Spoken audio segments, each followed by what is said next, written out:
एक दिन ये लड़की अपने पिता की कब्र पर गई तो उसने वहाँ एक छोटा सा लॉक देखा जो बड़ी सफाई से छिपाया गया था। उसे तुरंत पिता द्वारा दी गई रहस्यमयी चाबी याद आई। संकोच के साथ उसने चाबी उसमें डाली और एक क्लिक के साथ कब्र का बेस खुलने लगा। अगले ही पल पास का एक भारी पत्थरदार दरवाजा धीरे धीरे खुला। जिज्ञासा के चलते लड़की भीतर चली गई। लाइट ऑन करते ही सामने का नजारा देखकर वो दंग रह गई। वो एक विशाल गुप्त कमरा था जहाँ उसके पिता द्वारा जमा किए गए पुराने ऐतिहासिक अवशेष रखे थे। कमरे में एक वीडियो कैमरा रखा था जिस पर एक नोट चिपका था। जैसे ही उसने वीडियो प्ले किया स्क्रीन पर उसके पिता का मैसेज था। वो गायब नहीं हुए थे बल्कि खुद एक रहस्यमयी द्वीप पर गए थे जहाँ एक प्राचीन कब्र में अमरता का राज छुपा था। लोगों से बचने के लिए उन्होंने अपनी मौत का नाटक किया। सच्चाई जानने के बाद लड़की ने एक बोट किराए पर ली और द्वीप की ओर रवाना हुई। लेकिन रास्ते में जबरदस्त तूफान आया और नाव पलटने लगी। मजबूर होकर उसने छलांग लगाई और किस्मत से समंदर की लहरें उसे सीधे द्वीप तक ले आई। वहाँ उसकी नजर चट्टान पर खड़े एक आदमी पर पड़ी। ध्यान से देखने पर पता चला कि वो उसके पिता थे, लेकिन उन्होंने पहचानने के बावजूद उससे बचने की कोशिश की। लड़की ने उनका पीछा किया और एक गुफा तक पहुंची जहां वो रह रहे थे। बहुत पुकारने के बाद भी उन्होंने कोई जवाब नहीं दिया जब तक कि लड़की ने वो खास इशारा नहीं किया जो सिर्फ उन्हें आता था।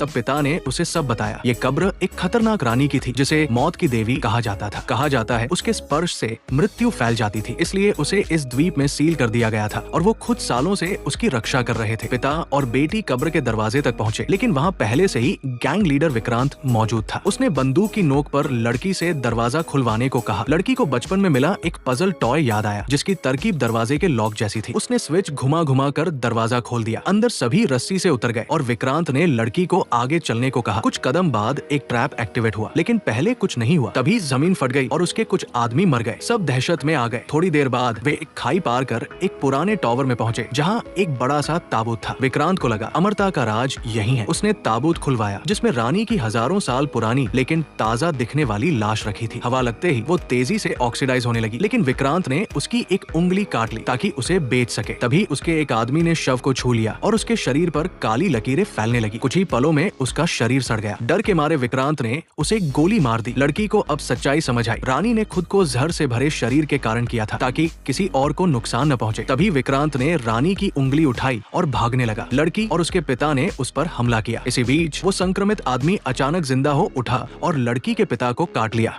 पिता को समझ आ गया कि वो संक्रमित हो चुके हैं। उन्होंने लड़की से कहा, मैं इस जगह को ब्लास्ट कर दूंगा, तू भाग जा। लड़की ने आंसू पोंछे और बाहर की तरफ दौड़ी, लेकिन रास्ते में फिर विक्रांत से टकरा गई। वो रस्सी के सहारे भाग रहा था, लेकिन लड़की ने उसे रोका और एक किक से सीढ़ी गिरा दी। वो भड़क उठा और हमला कर दिया। लड़की पर भारी पड़ रहा था। तभी कब्र के अंदर विस्फोट हुआ और विक्रांत का ध्यान भटका। लड़की ने उसका फायदा उठाया। रानी की उंगली उसकी जेब से निकाली और उसके मुंह में ठूंस दी। फिर एक आखिरी किक से उसे खाई में धकेल दिया। कब्र अब पूरी तरह ढह रही थी। लड़की अपनी फुर्ती से लास्ट सेकंड में बाहर निकल गई